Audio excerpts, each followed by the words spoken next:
Muted.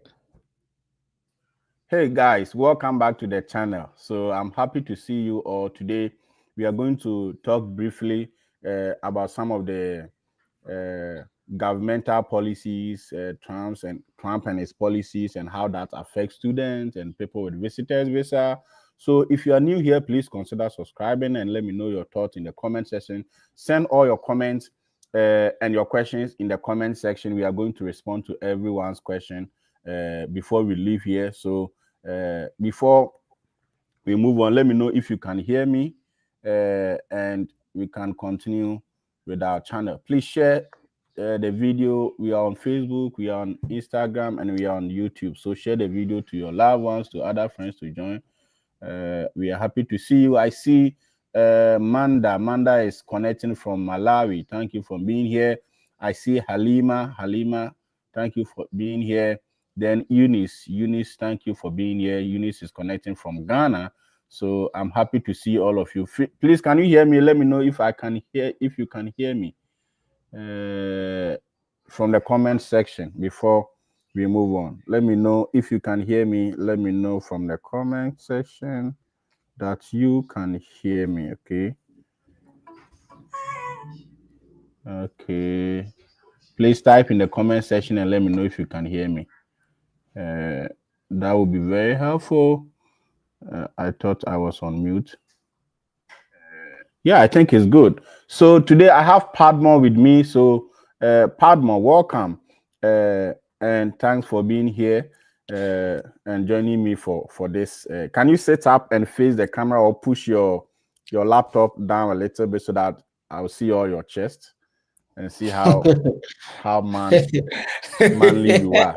Okay, good. So Paddy, today we want to talk about some of the issues that we should be concerned about as students. Now, we have a new president. Trump is in power. So we want to look at what does it mean for students, right? Whilst most of the policy decisions that Trump is bringing out may not directly affect people in school or student visas application. We are going to talk about that because now we are seeing a trend about the way visa denials are going. So we will come back. But now, if you were a student, right? Assuming I'm a student, we are going to talk about the student first, then we talk about the visitors. If you're a student living in the United States and studying, or if you are planning to come to the US, I know somebody who just got his visa and I was talking to him about plans and all that. So can you tell us how should we go about everything? Like what must students know, especially with regards to Trump's administration? Alfred, thank you once again, and I'm happy to be back after 2 weeks, I believe, right? Yeah. Okay, so before I answer the specific question, I think this discussion has come in the nick of time, and I have to seize the opportunity to address this briefly before we move on. So I'm sure you've been receiving like messages or calls from friends and family concerning potential things like that. So I think just to assuage the fears of family and friends, let me put on record that it is never true that they are deporting people irrespective of whether you are here legally or illegally. That's not true. So that is just to set the record straight. Okay, cool. Now to the specific question. I want to state with no equivocation that getting a student visa does not give you an unfettered authority to do anything you want. It's just like you have gone to sign a new lease agreement with your landlord or landlady or whatever it is. It comes with some regulation. It is the same with visa, and in this case, student visa. So know that if you are coming as a student, okay, you have an F1 visa.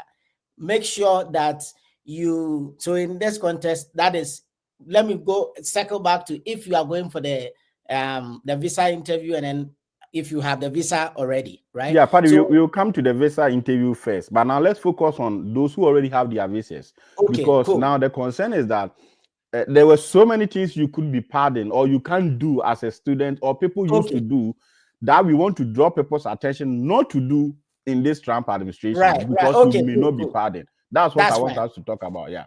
Sure. Okay, so in that context, here we are talking about students already in the US. That is Yes. good. So know that if you come here as a student, you are a student, and it is just as simple as that.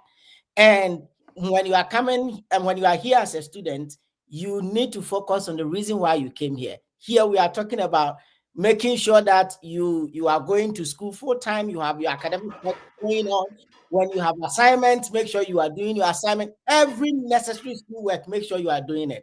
And what usually creates the problem is when it comes to the work issues, because we've had students telling other friends so many kinds of stories where they tell you, oh, you can do any kind of work.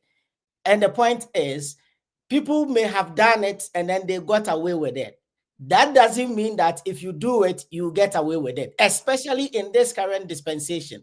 So know that things have changed. And because things have changed, you really have to be careful.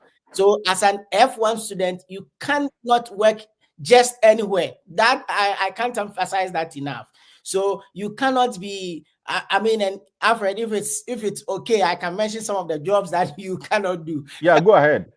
Good. So as a student, you cannot do Uber.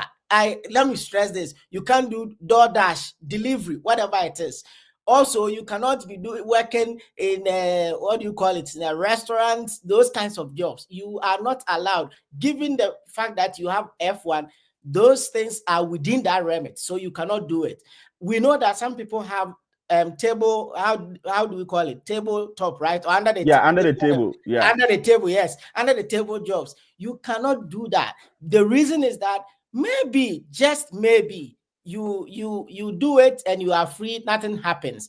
And one thing I've learned being in the US is that you may think that nobody has seen you. It is simply because you've not run into any problems. Should you run into problems, that is when they will tell you that they knew what you were doing, but they were just giving you time. And when the Yeah. time comes, they will crack the whip. So please and please again, I said you cannot do Uber, whatever delivery.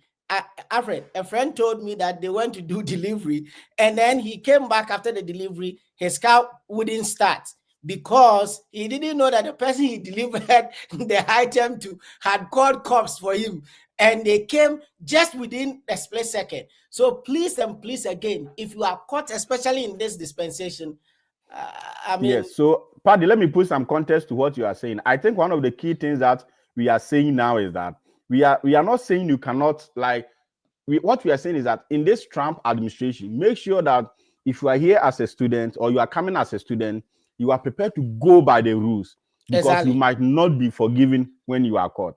And Yes. because as Paddy said, there are some students who are involved, who are doing Uber, who are doing DoorDash, who are doing some of these things, and they use their social security numbers and all that to Yes. register to get on board, right? Because Uber will not ask you whether you are a permanent resident or not.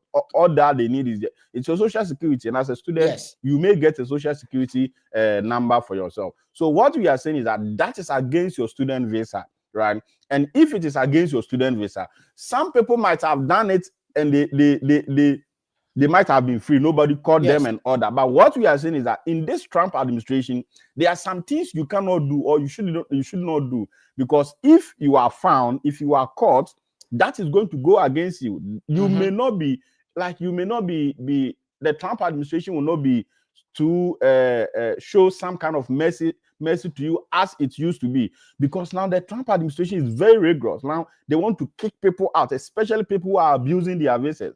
And if you look at the communique or what I have seen, what I have read, as Paddy started, they are not necessarily meeting every black person or Asian or every Latino, and they are catching them and throwing them No. outside the US. They are No. first of all looking at people who are here illegally, people who are also who are Working some kind of, illegally. yes, crime or misdemeanor and all that. There are some people who also have deportation on their record, and these are Yes. people they are targeting. So you don't want to, and when you talk about illegal or crime, if you work with your student visa and you are caught, it's a crime. It's Yes. when you go against any law, it's a form of crime, right? So we know the process that people go through to get their visas. We know the process that people go through to write statements of purposes to get their schools. What we are saying is that when you come here, try to be careful. So this will move into the discussion that Paddy. Alfred, before you go, let me add this. Yeah. One thing that I always caution people against is that maybe this time you work illegally while you are a student and you will not be caught. Who knows, when the opportunity comes for you to maybe get H1B, green card, whatever, now they start pulling your record. And just because of a simple, I'm putting simple in quotations, a simple work, you think that, oh, let me do this at least within the circumstances, just to be able to pay my tuition or something like that. Then now you run into some big problem just because of that. So I think that is a risk you wouldn't want to take. Just to emphasize that. And I think that's what we are talking about, because the way the system is being done, you may not be caught right away.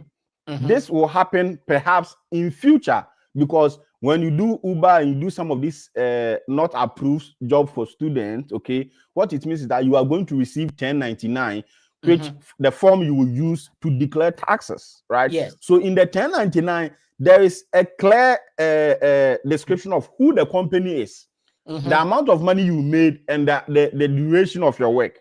So that is on your record, because the Uber company have issued you a 1099 form. And as a student, by the time they issued, assuming you started working as Uber from 2024, when you are filing your tax now in 2025, you receive a 1099. On the 1099, Uber is on it. The number of hours you work on it, the amount of money you got is on it. That is on your record. It's on your tax record.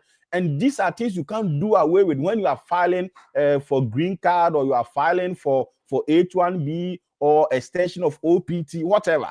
So what we are saying is that we have to be careful as students, right? Of course, we cannot force people to remain in the context or confines of the law.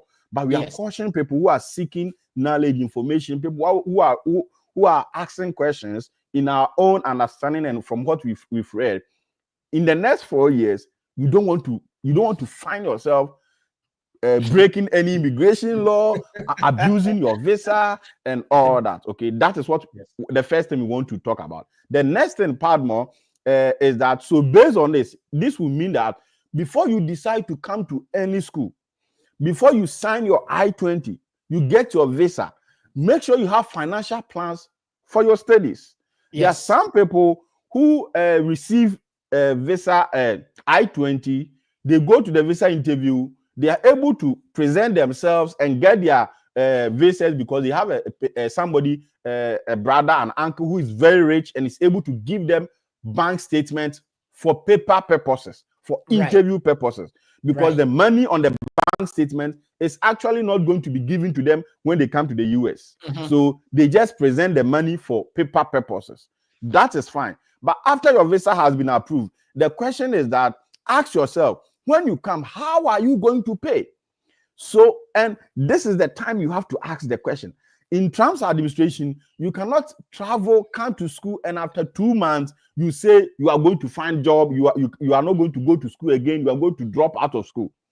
And Paddy, a lot of people spend so much money to travel. They sell their assets, they sell their cars, they sell so many things. They come here, and after 2 months, they find out that they couldn't pay their tuition and they have to be kicked out of school. Paddy, I want you to talk about some of those issues and in your own So personal experience, what you think yes. about that. So National, first of all, what makes you a student here is your ability to pay your tuition, no doubt. Mm-hmm. And so when you receive your I-20, they will tell you the cost of attendance. Yes. We've seen situations where the school will tell you we have presidential scholarship or some form of scholarship. Make sure that you deduct whatever scholarship or whatever financial support you are getting from the school from the total cost of attendance. And now you get how much really you are coming to pay. And don't be deceived. I want to emphasize this. Don't be under the impression that, oh, once I get to the US, I will find my way out. Again, some people have been able to find their way out because every situation is unique. And so we are just saying to you and advising strongly that make sure that when you are coming, you have a solid financial situation well sorted out, that you know that you have that money to come and pay. That's like, it's not as if you have the paperwork. Yes, so the consular is giving you the visa based on the information you gave them. And the schools have also given you I-20 because you said you will be able to pay, right? But when you come and you are unable to pay, the school will be left with no option than to kick you out. And once you are kicked out, you become illegal in the system. And Yes. the administration is going to come after you. And that's what we are questioning against. Again, sometimes, Alfred, just sometimes, people come here and they are able to sort themselves out using on-campus jobs. But that only happens in a situation where like the deficit you have is very small. Yes. That one you may be able to survive. And we know that some schools will be charitable enough. They will tell you, oh, we have payment plans.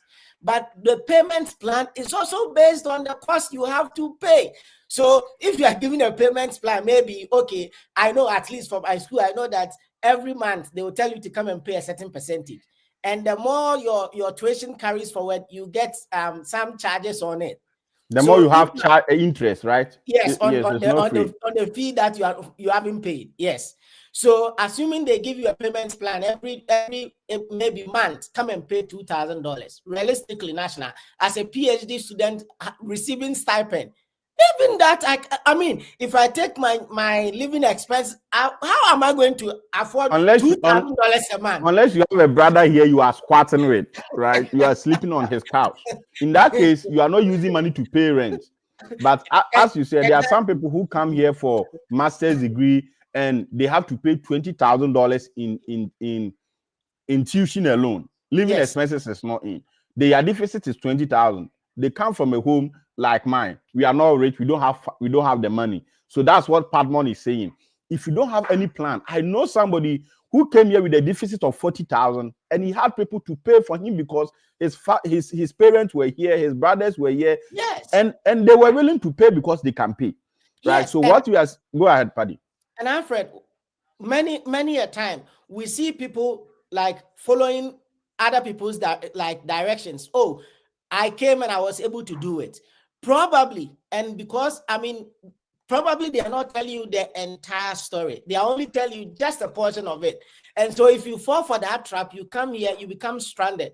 Now, when you are here and you become stranded, that is where you have to face the reality. So now you are looking at options. Should I go and do Uber? I have seen situations whereby maybe some friends will be, be willing to give you. I mean, some people like borrow their friends' cars to go and do Uber and things like that. Oh, you can come and work in this, restaurant or under the whatever. In this current situation, this is a hypothetical situation whereby maybe somebody working in the same place as you are has like deportation record or some record that the person is being, sought after. What if, what if the police or whoever is in charge of that comes to the place and then now everybody is captured in that situation?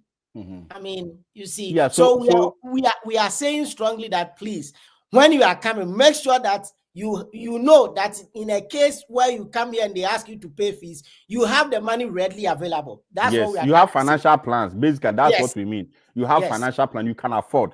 Don't make a journey thinking that, oh, when I get there, I'll find a job. Those things are fallacy. They are not true. Even Paddy, those who still find jobs doing Uber, it's not that easy. Because if life is that easy, you can do Uber and get $20,000 within a space of 2 months, 3 months to pay your tuition. Then everybody, including those in the White House, will be driving Uber because that will be very profitable. yes. And Alfred, on that discussion, so most schools, that's what I know.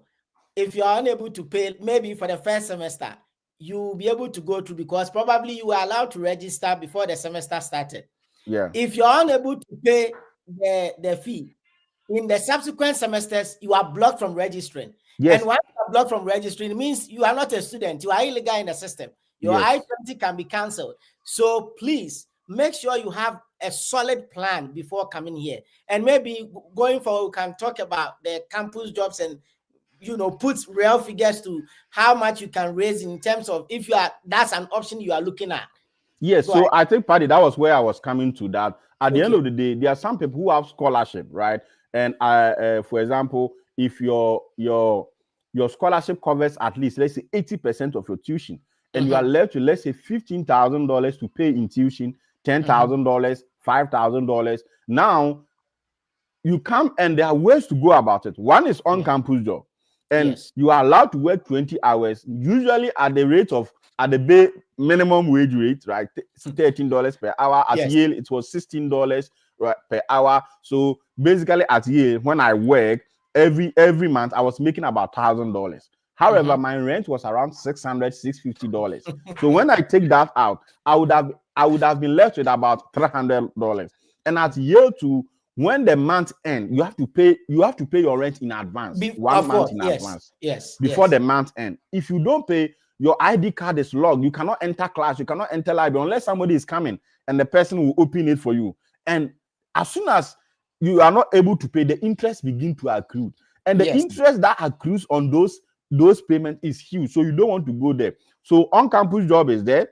They are and for on-campus job, you have the practical on-campus job where you can work in the library, at the food pantry. You can work as a front desk assistant. You can Yes. work somewhere. Then we have the jobs Anywhere. that is the graduate assistantship where you apply to work with a professor, be an assistant, review, be like help a professor with the research or something. These are options that you can go about. There are some people who also get external scholarship. Every school Right. have their website for scholarship. You just have to be willing to write more essays, be writing essays, reaching out to people, and through those essays, you can get some external scholarships. That is Yes. one aspect of it. But on the on-campus job, that is not usually assured, because when I came to Yale, places like Yale gives a lot of on-campus jobs. Most of the jobs that they would have given to people to do, they leave it for the student to do. But the issue is that we are competing for the whole slot. So sometimes the most that you will get is 10 hours because they want to share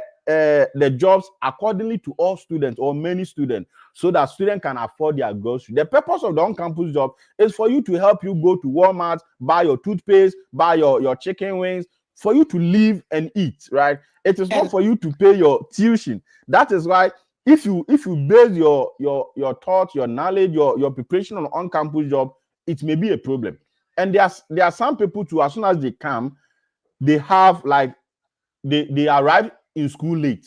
Before they realize there are no jobs, they have to wait and all that. So we are saying that on-campus job may not be certain, but these are ways you can go through to get money for to fund your studies if your deficit is small. Paddy, go ahead. Yes, just to add to the on-campus job bit. So again, you know, I have seen situations whereby like some schools, before you come, they ask you to make some deposit, like pay something upfront. Mm-hmm. And then some schools, they will tell you, oh, that's not necessary unless you come. But most of these on-campus jobs, they usually require you to have registered for at least 6 credit courses. Yes. And if you are being required to register before they can hire you, now you don't have the fees to pay, which means you have not been able to register for the class. How do you get into the on-campus job to even start working and get money? So, and the on-campus job processing takes time because it will have to go through, you know, different offices to have the paperwork all sort out. And sometimes you have to go through interviews, like interviews, exactly. Yes, to be picked. At least you give yourself 1 to 2 months when you arrive. Yeah. And after when we came, I remember when we came, like, because that time it wasn't, you know, it wasn't, I would say on-campus jobs were kind of easy to find. Because that was COVID era. I know, as time went on, that people are coming in, like now the floodgates has been open, people are coming in.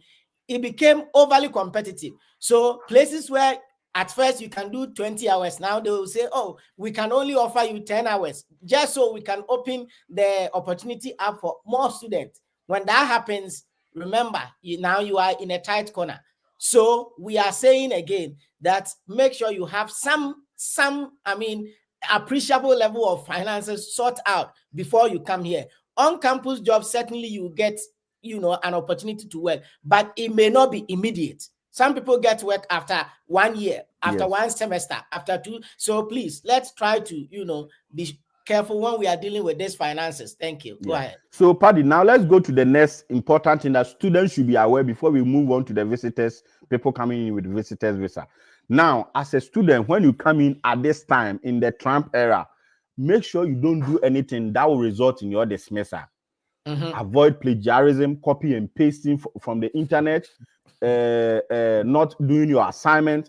Most students these days, especially African students, I know about if I count, I know about 7 African students who have been dismissed for using ChatGPT to write the exams, right? And to for their academic work. And the school have a strong policy about AI. Before you come here, make sure you understand the policies. What like these people, when they get you out, there's nobody on him here. There's nobody who can follow you to go and beg and to say they should forgive you. No. So most students, when they get here, because the problem is that most people, not all of them, most people, when they get here, before they were coming, they were not coming because of school. They wanted to use education to come to the US. Exactly. So when they come, their interest is not on the academics. So they just want to fulfill something and find something. And in their mind, they are thinking about getting an American citizen to marry, getting somebody to live with, and getting their green card. That is their own plan. I don't have any problem. But if you came here because you came here with the education as a student, you must also fulfill a requirement as a student. If you use ChatGPT, if you use AI, if you copy, you don't do assignments, and you are kicked out, automatically your CVs is cancelled. When your CVs is cancelled, you have to exit US and re-enter to activate it. You cannot activate your CVs whilst in the US. As soon as you are not able to pay your tuition or your CVs, you are dismissed and your CVs is cancelled. So we are saying that don't get there as a student in this Trump administration. Don't get to a time where you come to school within 3 months, your CVs is cancelled. Don't get to that end because you were more or less dismissed, or you did something, you violated something. It may be sexual harassment. I know a student who has been dismissed for sexual harassment in a school in somewhere in Ohio. Also, there are some people doing the application process. They use ChatGPT, they use plagiarism. They copy people's SOP, and Later, the school find out that the SOPs that they submitted wasn't genuine and they have issues, they are dismissed. What we are saying is that don't get to a situation where you will be dismissed or the school will tell you to go out from the school. When you do that, that is going to affect you. So, Paddy, I want you to make comments on this. Then we move on to Yes. the people coming So with visitors visa. yes, so what we are saying, we are not ruling out the fact that, oh, you need AI in your work. That's not what we are saying. But what we are saying is that you have to use it ethically. That's the word. Some schools, I mean, I know some schools, they have like zero tolerance policy. That, like, so you also have to be careful about the policy of the school, as Alfred said. Now, AI has become like so much of a big deal, to the extent that, Alfred, you know, I have a friend, we all sit on like grants committee, we review grants, and this is at the students level. This guy will actually put people's grant proposals in AI detector to see whether they use AI. But And that's once not he fair.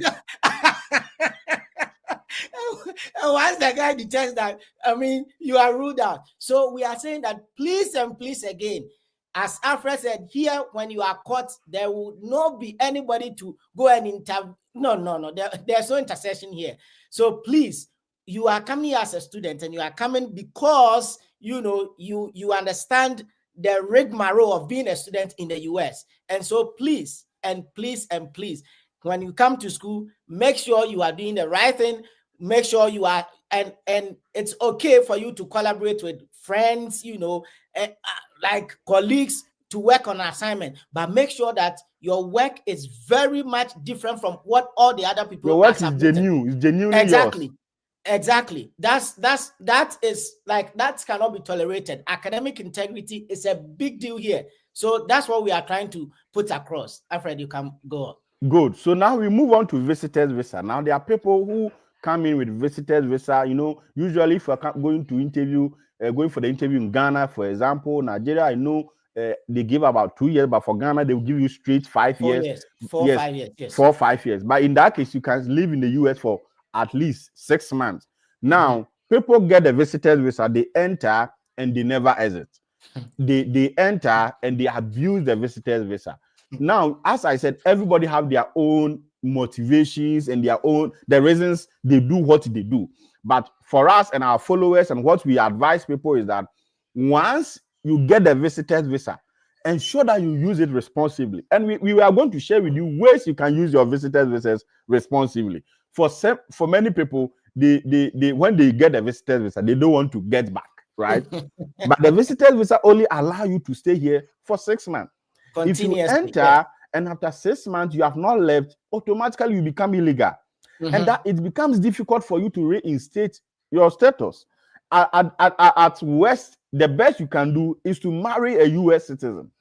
And most people who get these visitors visas are already married. They forgot that when they were coming, they put in the DS-160 form that they were married.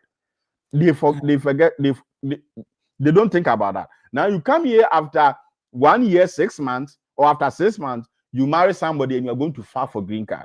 And the thing is that most of these people, they do their divorce online. They find a lawyer in Ghana to do a divorce for you. You see the red flags. Now you have a red flag on overstaying on your visa. Have you seen anyone who is going through a divorce process and doing it online? It is common, but that also affects the genuineness of your case. The genuineness of your case. And in this time, when Biden administration was there, if you apply for green card, you may even not be called for interview.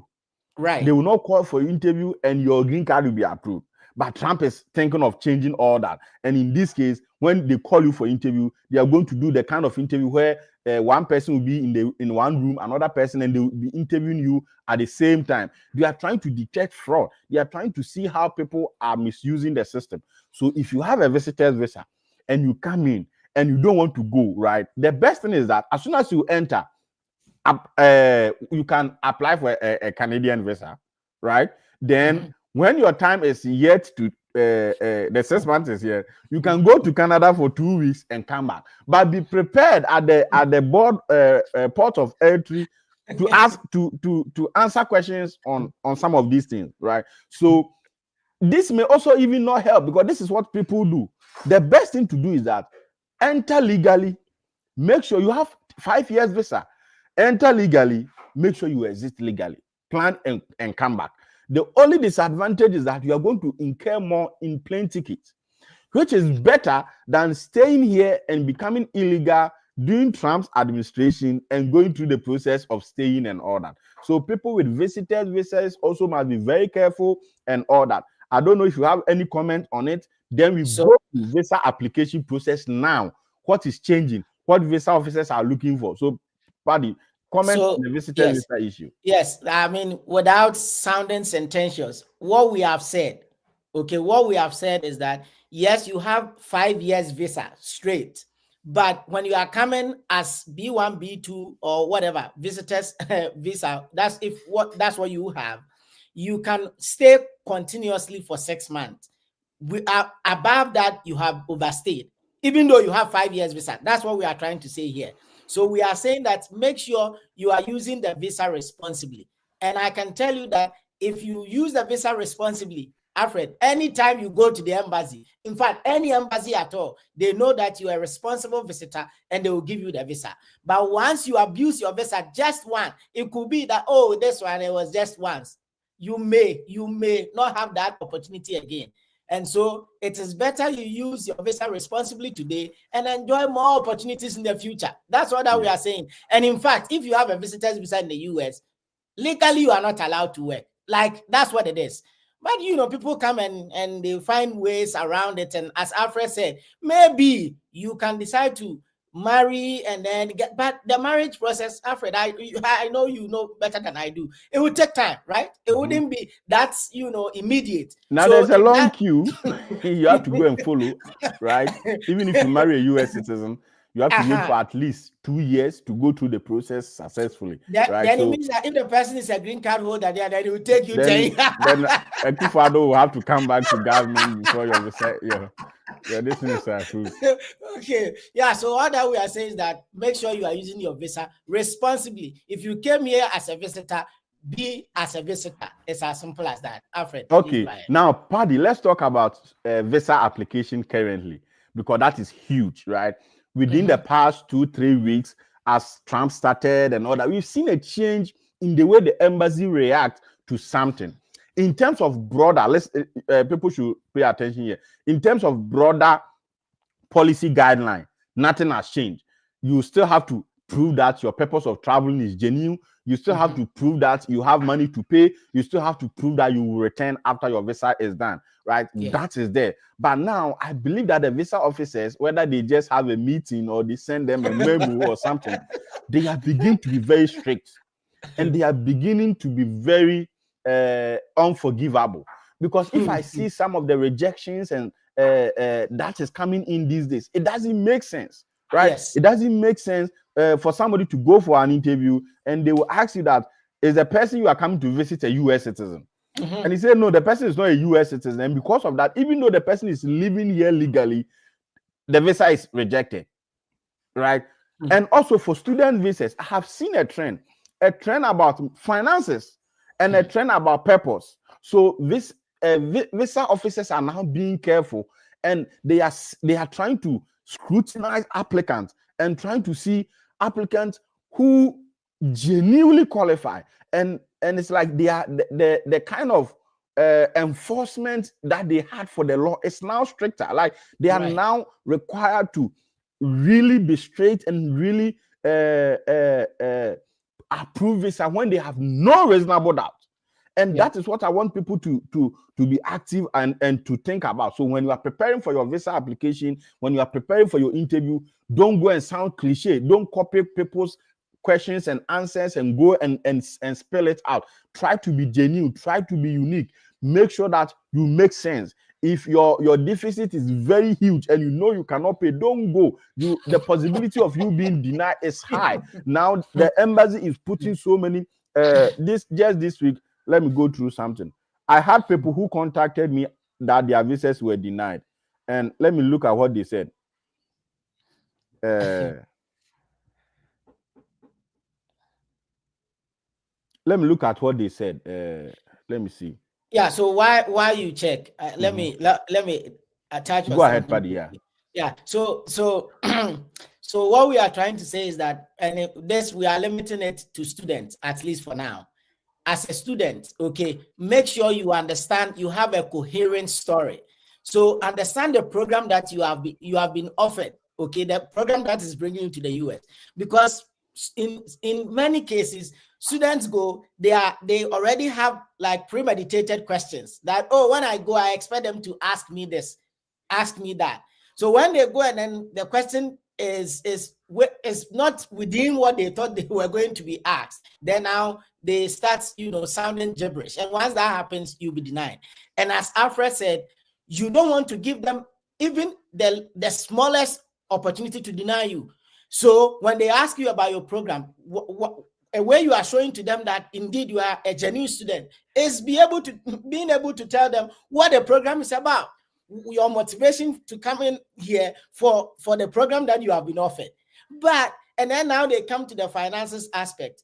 Previously national, they will even, maybe you tell them, oh, how are you going to fund? You say something, and then they will be like, oh, okay, this time around they will really be sure that indeed the finances that you are claiming is indeed realistic. So they will want to verify, maybe from the bank, whoever you said has a certain kind of employment. Well, so make sure that all the things you are putting together as part of your application is genuine. That's what we are saying. Alfred, you can go ahead. Good. So basically, what I was coming to say is that because some of those people have not given me permission to share their story, so I don't want to share it. That's why Mhm. I yeah. But basically, let me try and paraphrase what is happening. That the visa officers are becoming more careful, and that is because of changing government. So now, if 10 visas were approved, now it's going to reduce to somewhere 5, especially places like Ghana, where we have a long and one of the most on sweetest history of overstaying our visas, right? If you look at the chart of countries that overstays, I think Ghana is in the top 3, right? So Oh, if you are going for interview from Ghana, know that you are going to be scrutinized. You're a Ghanaian. Know that you need to prove beyond reasonable doubt that you are not right. going to overstay.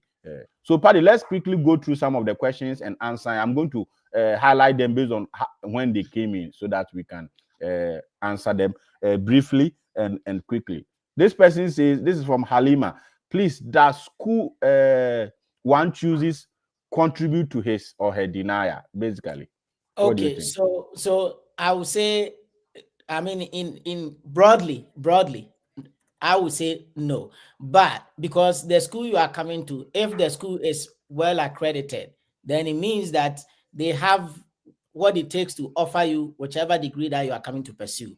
But it becomes, there are some schools that ring a bell. For example, if you are coming to Yale, Harvard, like R1 school, okay, it kind of sound, and the reason is that, like, once you say you are coming to these schools, it tells the consular that then you are competitive enough, because the admission process there is overly rigorous, right? Yes. It's like unusually rigorous. So when you are coming to such schools, it tells them that, I mean, this is a strong candidate. And then it comes to, like, the entire package that you have, which is where then, if the school is not so popular, quote and unquote, your funding package can be, I mean, a big escape route for you. So that's what I would say. Yes. So broadly, it's a no. Yeah. Yes, and Alfred, there go are ahead. some schools that sound alarm. Like you already have bachelors, you are coming to community college, you are coming to a certain Christian school to come and do MBA, like a certain Christian missionary university doing MBA. Doesn't make sense, right? Of course, they do MBA, but it's not for international students. But so some schools can really affect, as Paddy said, can really Yes. affect your visa approval, some or not. Yes. Paddy, this one says, "Good evening from Ghana. My question is, who do you say is sponsoring your trip when you have loan, scholarship, and personal fund?" So yeah, should I go ahead and answer that? This one basically is a combination Of of funds, which is different, also yes. good, right? So Yes. at the interview, or if it is at the DS 160 form, choose personal, because Yes. if your scholarship was enough, you wouldn't need loan and you wouldn't need personal fund.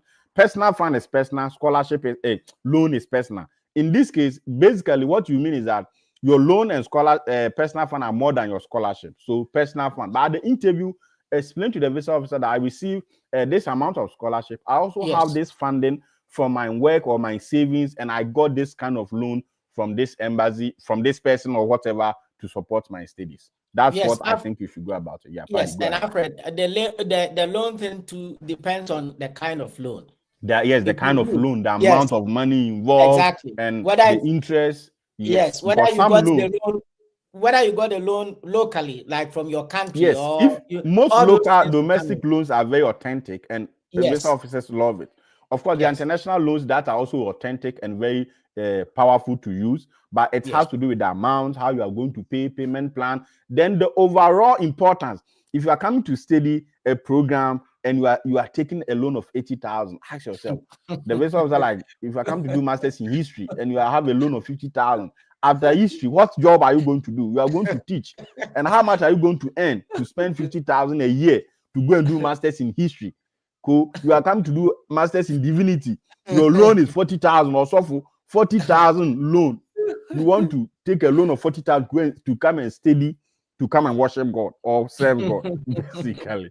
So that's okay. After my visa refusal, I'm unable to schedule a new appointment. The system shows duplicate application. Basically, what it means is that you have created another account or there's a duplication that you must reach out to the embassy to solve for you. The one must be deleted. This is not something we may be able to help. So reach out to the embassy and they will be able to help you.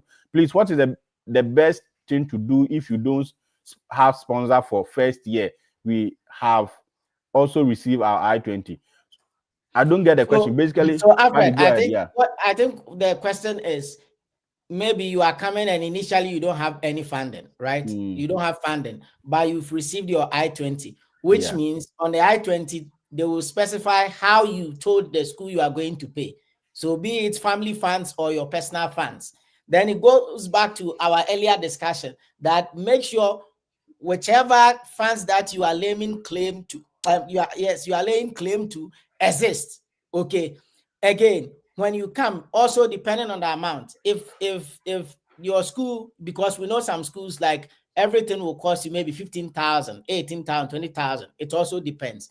So if you come, maybe you can get somebody to help you with the funds to come and start. Then that's a good thing. Because then when you come to campus, we've had situations whereby when you come to campus, you have the opportunity to apply for project assistance that you can only have access to if you are in the system already. Research assistant. They normally will advertise using like students listserv and things like that, and then on-campus jobs, which you may not be able to access if you are not in the system. So all that we are saying is that once you jump on the plane, make sure you are coming with some money that you'll be able to pay to get registered. That's it. But Paddy, on a more serious note, let me say this. Honestly, the reason why we I don't even know, and this is not related to this question that Nana asked. It's just a broader question that I want to address. Before I came to US, I received admission to programs in MBA about 3 or 4 schools, different years from 2016. I never considered any of them. Like, I never thought to consider any of them because the money that I had to pay was outrageous. Like, it was basically impossible. About 2 admissions from US, one from UK. I never considered those things. But I don't know why, even now, people know that they cannot pay. They cannot pay the school, like the school that the admission they have, but they still want to come. Like, basically, what it tells me is that those people are not after school. Because if you are really after school, let's even contextualize it. You are in the you are in Ghana. You want to go to school, then you receive admission from University of Ghana, and they are charging you 50,000 Ghana cedis. You don't have money, so you not go. We've seen a lot of cases. Before we went to Yes. university, we had a lot of admission letters that we couldn't go because it was fee paying. Yes. We didn't consider it. I Yes. don't know when it comes to abroad. People know Konimo knows that I don't know, I don't have the money. But Konimo is saying I'm coming. Like, you are coming to do what? Alfred, so you see, the whole thing is that, look, there are people who genuinely, it's not like they simply want to come. but they are basing their comment on the information friends have given to them that, oh, even my situation was worse than yours and I've been able to survive. So when you come, you'll be able to survive, And which is what we are, which that is what friend, when he comes, that friend will not even be willing to accept him and yes, let him accommodate you. sleep in his room. So that's what that is the whole thing we are trying to demystify here. That look, don't fall for these traps, because there are people, they will be nice to you when you are in Ghana or Nigeria, wherever you are. But once you come here, the relationship may be different because the dynamics will change. And because Paddy, I don't understand. If you have received an MBA admission, the tuition is $60,000. You're a national service person. You know you cannot pay, and you go ahead, go and pay and get bank statement and go and take your I-20, and you are going for visa to do what? Like, I don't get it.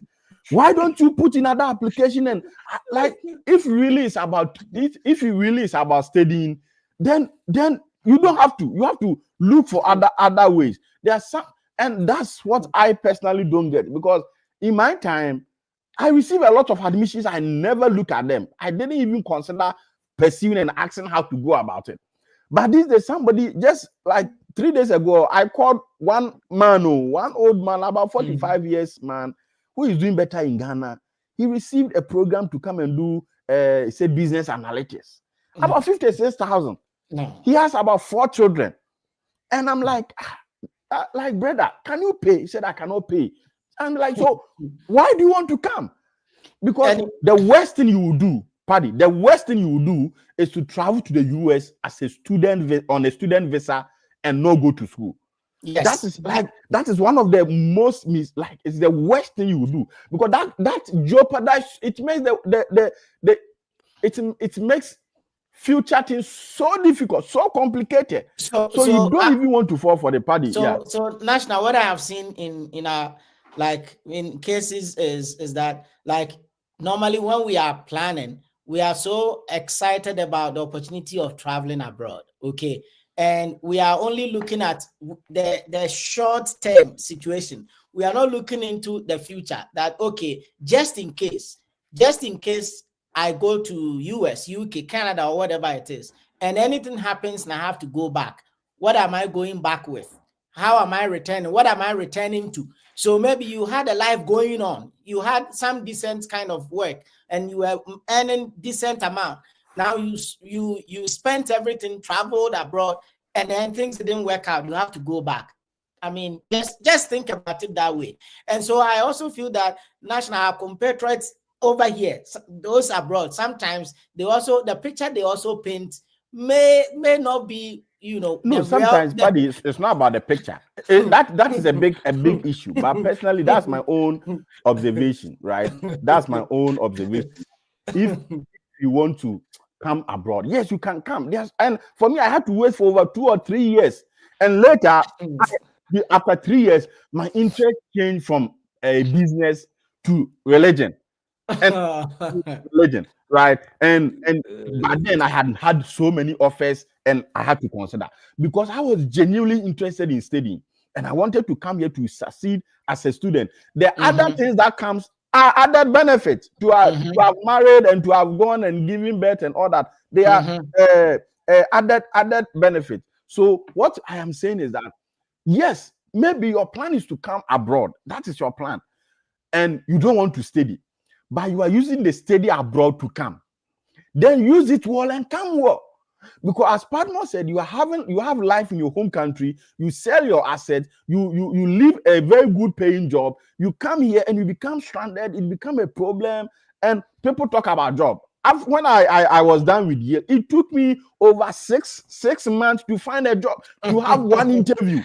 And I'm not the only one. I have one of my friends finished PhD in chemistry, and he was telling me that, Alfred, I will put in application in about 10 applications before I wake up, rejections. Yes, because the interview comes in different stages. So I'm telling you that I applied to over 500 jobs. If you come and see the cover letters I have on my laptop, sometimes I don't even know the one I need to use. What I'm saying, it's not easy. Like people portray or people show it. Like to say, oh, there's job, and it's like in America, people are there. They don't have people to do their jobs. If you are looking for some factory job where you'll be carrying 13 bags of cement, and that one you may get easily, but know that after 3 months you are going to fall sick and all that. Like, so what you are saying is that if you want to travel, come well. Yes, and if you are coming to school genuinely, okay, it is not being in a rush. Like you just graduated, maybe you are even now doing your national service or whatever it is. Like you really have to put in the hard work, because traveling abroad comes with a lot of hard work. And when people come and you push them a little, I mean, that is when you test your pulse to know that, oh, genuinely, if it was about going to school, or maybe I was just desirous of traveling, then you check your motives well. And so that's Paddy, I'm telling you, with hard work and consistency and time, patience, even if you have third class, you can get a scholarship to come and study abroad. Oh yes. Like you just have to be patient, hard work, search, research, talk to people, read, put in a good application, and you should be fine. Okay, so based on that, Rosalind is glad to be here, and I'm preparing to take my GRE classes in anticipation of 2026. Cool, this is a plan. This is what I always love. The person is preparing to write a GRE, and I'm telling you, after writing the GRE, so many doors will open. So and she's thinking about 2026 application. She has over 1 year to write a good SOP to give to people to review, to put in a good application. And the ripple effect is that when she is done, by the time she arrives, she's getting a good funding. Instead of refusing not to write the GRE, there are some people they decide, they are there, they go to church or something happening, it dawned on them, I want to study abroad. The next 1 week now, they receive prophecy. They receive prophecy or whatever. The next 1 week now, he want to prepare SOP and submit to a school. Hey, really? He want to, within 1 week, he wanted to study abroad. He want to travel within the next month. It doesn't work that way. It takes time. And when you put in the time, the effort comes. Okay, so Rosalind, put in the time and you'll be fine. Alfred, touching briefly on the GRE. So we know that some schools, they will tell you GRE is not required, but recommended. And even today, I was looking at one program for a friend, and then they said, we don't require GRE. Then they go ahead and say, but we consider GRE in making funding decisions. Okay. So what happens is that when you have the GRE, when you have the GRE, like it shows that you are genuinely interested in studying abroad. Yes. And that's what they are looking for. And it gives you so many opportunities to choose. Okay, that's but there are some people who, for financial reasons or for academic reasons, they cannot sit for the GRE. That is fine. But what we are saying is that compensate that with a good research. Don't come online and see that Alfred shared a school, Freddie Fett shared a school, what do you call it? Scholarship Cafe shared a school. And in that video that Freddie Fett shared, or Scholarship Cafe shared, or Baid Lamar shared, over 5,000 people have watched it. And they say, oh, this school is giving out a scholarship. Let 10% apply. 5,000 of 10%, Paddy, is how much? You are the mathematician. And even if they, assuming they say they want to admit 2% of that 10%, how much is that? No, so but do the new research. There are schools that nobody talk about. There are schools that people don't know. There are schools that is sitting there. Take your time. Instead of using your phone to be going to look for a Fiat Schwarzenegger Uber and a Fiat Schwarzenegger whatever and be commenting, take your time every day. Ask yourself, I'm going to look for a program, a school every day. I will do that for the next 1 month. I'll look for 3 schools. Go to their website, look at their funding. Like, there are so many resources. Put in the hard work, ask questions, write emails, ask people to help you genuinely and ask them rightly. Don't come to my email and tell me, hey, Alfred, please, it is urgent. I need you to help me. And when you do, your God will bless me. And then when you ask, and then after, when you ask them, okay, what do you want to study? Then they tell you anything. Find anything for me. Anything that will suit me. That's what to suit you. So what you are saying is that please put in the effort. It will help for you. Okay. What if you had fully funded scholarship from the school? That is good. If you have fully funded from the school, that is very good. So my name is Rema from Nigeria. My question is that I don't know how to answer my purpose of travel. I'm visiting my brother for summer holiday. I have two brothers in the US, but one of them invited me. So first of all, what are the status of your brother? Now, I think it matters for Trump, right? So what I would say is that if you say you don't know your purpose of travel, it's kind of like I don't know what you mean by you don't know, but basically, if you are going for holiday, then you go out. We are going for holidays, right? But that would depend on your sustainability. What do you do in your home country? Do you have enough money? Even though your brother is inviting you, the assumption is that your brother will give you accommodation. But the question is that assuming you come here, then something happened. You landed in Manhattan. Something happened. Your flight couldn't go, and you have to find a place to sleep for the next day and rest. Will you have money to book for a hotel? So it is good to have some money with you. Can you pay for your own flight ticket? Can you convince the visa officer that we all know that when you are traveling, you buy brodo, you buy bread, you buy something home? Can you convince the visa officer that you can do some of these things? So what is your financial capability? What work do you do? Then based on your work, you can say that you are taking a leave, a vacation to visit your brother, to see your brother. What is the status of your brother? Is your brother married? What does your brother do? How since when did you see your brother? What all these are information that we don't know. So sometimes the best way we can help you with this, if you reach out to us, send us an email, beidlamat@gmail.com, or reach us, go to our website, www.beidlamat.com, book a coaching one-on-one, and we'll be happy to help you, or send us, sit down with you and plan together and see. Sometimes it's just something that you need to connect. We need to understand and have your background in order to do that. Let's quickly go through the questions so that we can answer everybody's question. I have been awarded 50% scholarship out of my I-20 tuition fee. Is 13,000, and scholarship on the I-20 is 3,960. But then the financial letter stated that 40, 50 is the scholarship award. So at the end of the day, the visa officer is going to base on what is on the I-20. On the I-20. That is the official document that overseed the scholarship letter. The other thing is that reach out to the school and ask them for clarification on that. Okay, that would be very helpful. I have emailed the school, but they are not giving me any clarification. What do you do? So what you do is that I mean, I don't know when you are going for the interview, or like usually, around this time they have tons of emails. So I would say that maybe give them about a week or so, and then shoot another email, like as a kind of reminder, just to be sure that they clarify your financial situation, because you don't want to create any impression when you go for your interview. So that's what we will recommend you do. Alfred, yes. What is my approval rate for studying at community college? Usually, if you want to study in community college, we cannot say you'll never be approved. There's nothing like impossible, but it's highly unlikely that if you're coming to community college, you may be approved because of the rigorousness it takes to go through the process. Because sometimes visa officers think that people want to use community college as a means to come to the US. It also depends on who you are and where you are. I coached somebody who came in for community college, and he got his visa because of the story and because of who he is and what he was coming to study. That was specifically offered in community college. So it depends on that. Okay, so if you have specific question about that, you can reach out and we'll be happy to help.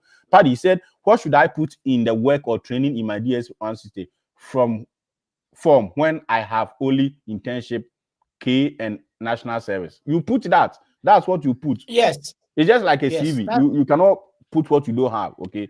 Yes. After my visa refusal, I'm unable to schedule an appointment. I think we've answered this already. Yes. Another one. This one is from Alfred Konto. But Alfred is giving you shout out. Man, Petri is giving you shout out. Good. My question is how to answer purpose of travel. I have my business. Can I tell the visa officer that I'm going to spend my summer holiday with my brother? I have two brothers, but one of them, I think we answered this already. So people are sending duplicate. Yeah, Solo is here. Solo, thanks for being here.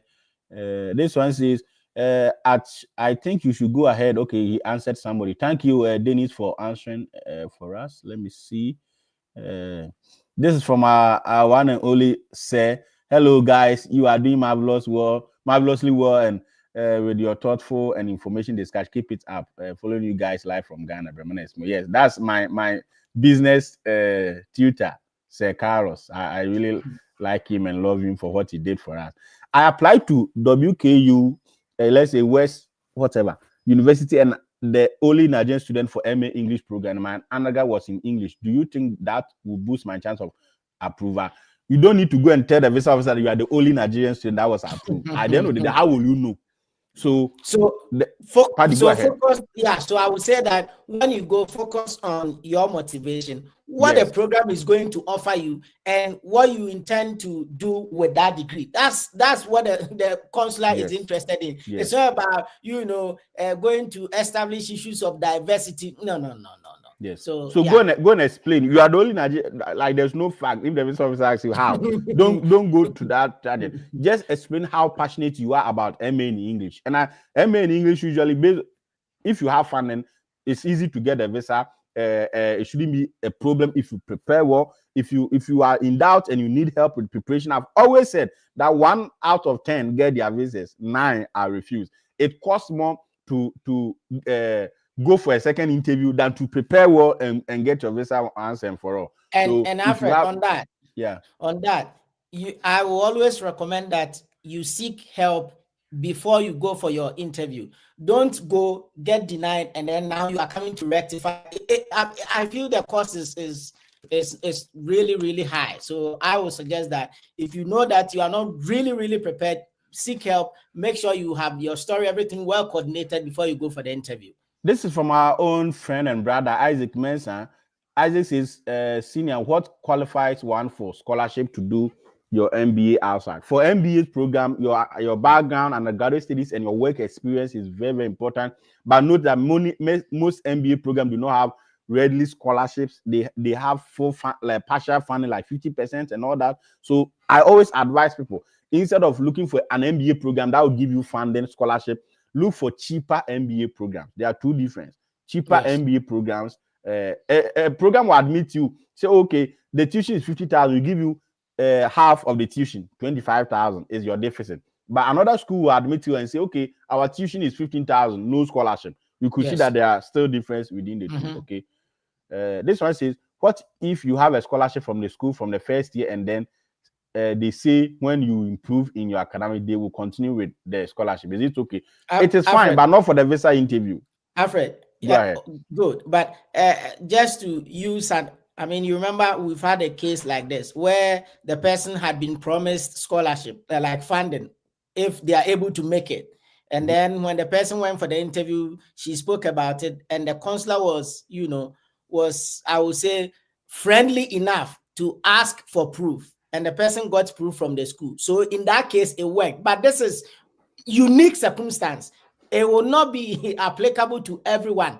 So what we will suggest is that if there's this promise of academics or whatever it is attached to this scholarship, it's something that you cannot bank your hopes on. That is especially at the visa interview. Yes, that's what I would suggest. It's a condition. If you improve, what happens if you don't improve? Please, is using your uncle as your sole sponsor in 2025 a good idea? You can use everybody as your sponsor. The problem is like explaining why the person is sponsoring you. If it makes sense, it must be reasonable for the visa officer to approve. You are coming to do MBA, you are coming to do a program, you need 20,000, your uncle is giving $20,000. You know that $20,000 is times 16 in Ghana, is times probably times 200 in Nigeria. So why will your uncle give you that money? That's the question you need to ask yourself. Okay. My question is on I-24. My program begins 27th May, but earliest admission there is this. But in my dear says my date of arrival, basically use what is on the I-20. Use date class start. The class start date for everything you do to solve any problem. Okay. What if you go for student loan? Because getting funding for some professional masters is hard. Yes, you can go for student loan. The same rules apply. Can you pay? How do you plan to pay? How much does it involve? And we have a whole video about loan. Personally, I am anti-loan. It depends on the amount of loan you are going to take. You are a young guy. You are basically, when you travel, your family is going to depend on you. Your parents are all going to depend on you. And you are going for a $50,000 loan for a year with an interest of 17, 14, 15%. Charlie, by the time you are done with school and you start paying the loan, you are in debt. So ask yourself, it's not just about the loan is available, because when you become a student, people don't know that it takes time for people to settle as student. Even after graduation, it's not easy to find job. It's not like the jobs are there. Yes, people find good jobs, but if you look at on the average, it takes time. And it takes time to find a very good job. You have to build skills. Now in America, people are not interested in academics. You can go to Harvard and after you not find a job, they are looking at skills. So and transferable skills and all that. So when you are going for loan, ask yourself, what is the future implication? What are my plans? How do I intend to pay for this loan? It is okay to go for a loan to subsidize something, but there are some people who even go for loan to pay for their living expenses. Exactly. I was coming to say that when you start paying the loan, even though you are not done with school, like it becomes problematic. Yes, you have to just ask yourself genuine questions. Sometimes the problem is that, and there are some people who have been very successful with loans. We quote people with loans and Yes. they get it, and Yes. they have been successful. They have gone through and paid the loan. I also know about 3 people currently who are struggling to pay their loan. They send creditors. The people that like somebody called me that he was there and they called him that they've reported him that they are creditors and they have to come and collect their loans. And what must he do? Is it true? I said, yeah, it is true. This is what you need And to do. now, Alfred, and the sad thing is that this is going to go on your record. Like, even if you decide to stay in the US after school, yes, credit issue. It's exactly, and you right. finish school now. You can't buy this. You can't do like this. The repercussions are dire. Oh my God! I'm telling you that when I remember when I was in Yale, I had an issue like one of the semesters. So I went to the financial aid department. I haven't said this to anyone before, but I'm saying it today. Then they said, oh, there's a student loan I can apply as a student. So they gave me $2,500. I was happy. I paid, man. I was happy. After 3 months, 6 months, I went and all of a sudden the loan is at 3,000 Ghana dollars. Interest. So I have to, as soon as possible, begin to pay. Payment plan. And when it is time for me to pay, it's not even the amount I'm paying is less than $100. So, but when it is time for me to pay that money, the pains, that is only $3,000. Assuming I took 50,000. Death trap. I'm telling you guys, this is not easy. It is for people, if you are coming to do an MBA in a school like Vanderbilt, Yale, and you go for a $50,000 loan. You are doing MPH at Yale, Harvard, Emory, and you go for $50,000 loan. You know that at doing MBA at Yale, after assuming you focus on investment, you write the chartered financial, whatever, you are going to Wall Street. So you can pay. But if you are coming to do social work, if you are coming to do what do you call it? An MBA in a small school, if you come to do political science, if you come to do sociology, if you come to do some of these basic programs and you're going for $50,000, $20,000, $30,000 loan, it's a huge problem, right? So ask yourself. Yes, Alfred. So what we are trying to say is that it's not bad to have a loan, but like be sure your situation warrants the loan. That's all. Yes. Because we are trying to help you analyze the possibility of paying back the loan and in time, because the more you drag the loan, the higher you get to the pay interest. You see, one thing our people don't do is that I had to come to America to understand it. Like you take a loan and they say 14% interest, you calculate it's nothing. I'm telling you. And the loan you are paying over a period of, and so the loan company, do you know what they do? So pay it 10 years. Some will say, pay it in 15 years. They are extending the interest, like in perpetuity. Of course. Now look at my age now. If I add 15 years, I'm going on pension. By the time I add 15, I'm almost closer to my pension, and I'm not done paying a student loan. What plans will I make for pension? So these are some of the things people should ask. It's not just about the nominal value of the loan, right? So ask yourself and have genuine conversation with yourself to answer some of these questions. So Paddy, this person say, hello, this might be our last question. I am Moses from Nigeria. I have $50,000. How can I get a visa to live in the US? Usually, what kind of visa? You can only live in the US if you are coming to work or permanent residence, or if you are a student. If you have a visitor visa, you are not allowed to leave. You are here to visit, right? So if you have $50,000 in Nigeria now, I'm telling you, you want to use it to do a visa application or pay somebody to and come and live in the US as what? It depends. Especially Don't, in this dispensation. this dispensation, don't use $50,000 to go and buy a visitor's visa. You can, in Nigeria, tilapia farming is doing well. Invest $50,000 in tilapia farming. You get the money and you become oboro and you come for visits. You come to US up and down. What I'm saying is that if you want to live in the US, then you must look for a job that's willing to file for you or win the lottery, which I think Nigerians are not part, unfortunately. Then, or come here as a student, study, and through your school, if you want to stay, which is not easy, get a job and the job will file for you. It's not that simple. And for us, we don't advise or we don't know the pathway that people have to go through from their home country with money to come to the US to come and study. The other thing is that you can also grow your money. If you get $800,000, you will automatically qualify for green card, right? $800,000 to invest in US economy. That will also be another issue, which is not easy. So if you have a if you want to live in the US, you must consider most of the legal ways.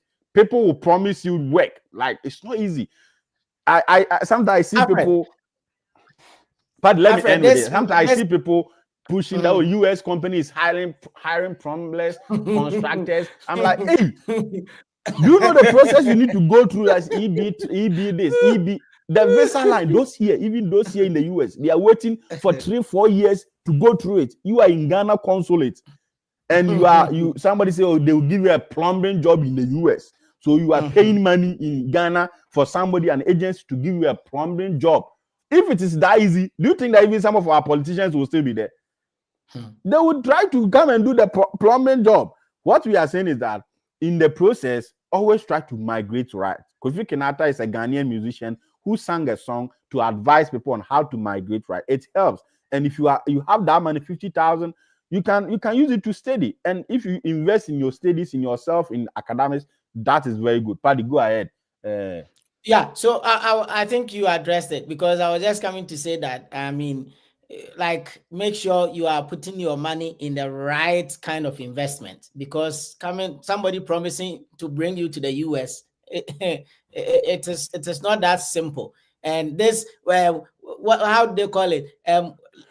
Study and work abroad. Like, the US system is very different. So people should get the difference here. It's very between different, US and Europe is very different. Yeah. Okay. I want to say thank you, Emmanuel. Emmanuel said, Bremen Eskima Senior High School, behold you, your proud. Yes, we are all proud sons of Bremen Eskima Senior High School. That's the best school in the world. That's the best African senior high school. So, good to see you. How about people going for conference? It is also like conference like B1, B2. Yes, so the conference depends on the kind of conference. Yes, the conference you are coming, who is paying and who are you? The last time somebody reached out to me, there was this guy after national service. He said he's coming to conference in US. The conference is about cybersecurity. I say, hey, Maza, what do you like? Master, when you go, they will not give you the visa. Please don't go. Who is paying? I'm paying myself to come and do a cybersecurity conference. What do you do? I'm a national service personnel.